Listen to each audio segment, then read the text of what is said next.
Today, we commemorate the 60th anniversary of the March on Washington, where Dr. Martin Luther King Jr. gave his famous "I Have a Dream" speech.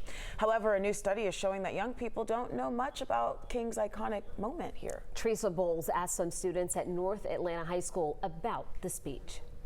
It's one of the most famous speeches in the world. I have a dream. But the dream could be getting lost on our youth. I think we're losing it because it's not being talked about enough. And I think when it's being talked about, it's very brief.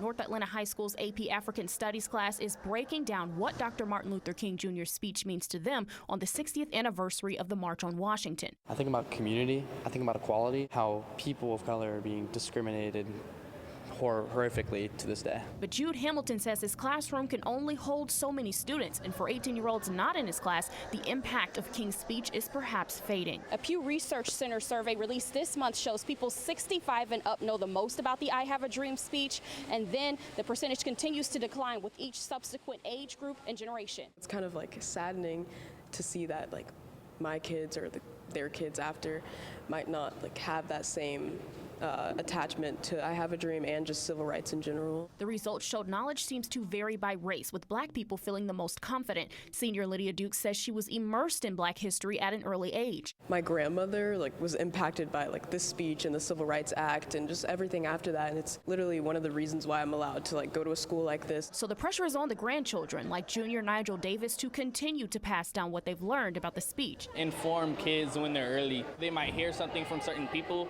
Their beliefs might be hard to change after they hear said thing. In hopes that King's words will ring on so we don't go backward. My 4 little children will one day live in a nation where they will not be judged by the color of their skin. They sugarcoat a lot of history. We really need to go back into history and remind ourselves what people have been working so hard for so long. But by the content of their character. In Atlanta, Teresa Bowles, 11 Alive News. Still some promising young people right there. Well, the March on Washington was famous for Dr. King's "I Have a Dream" speech, and one local organization is living out another dream of Dr. King's. The Southern Christian Leadership Conference is based right here in Atlanta.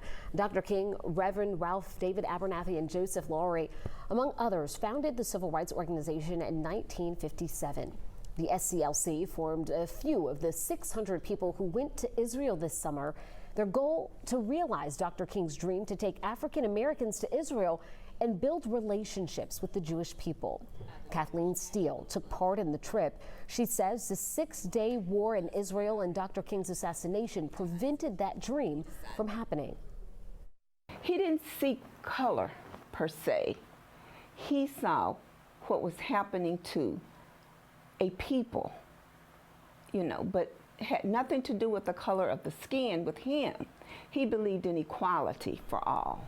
Steele says in the wake of racist and anti-Semitic attacks in Georgia and around the country, we must address the issues and educate people on what's happening in our communities. Well, following the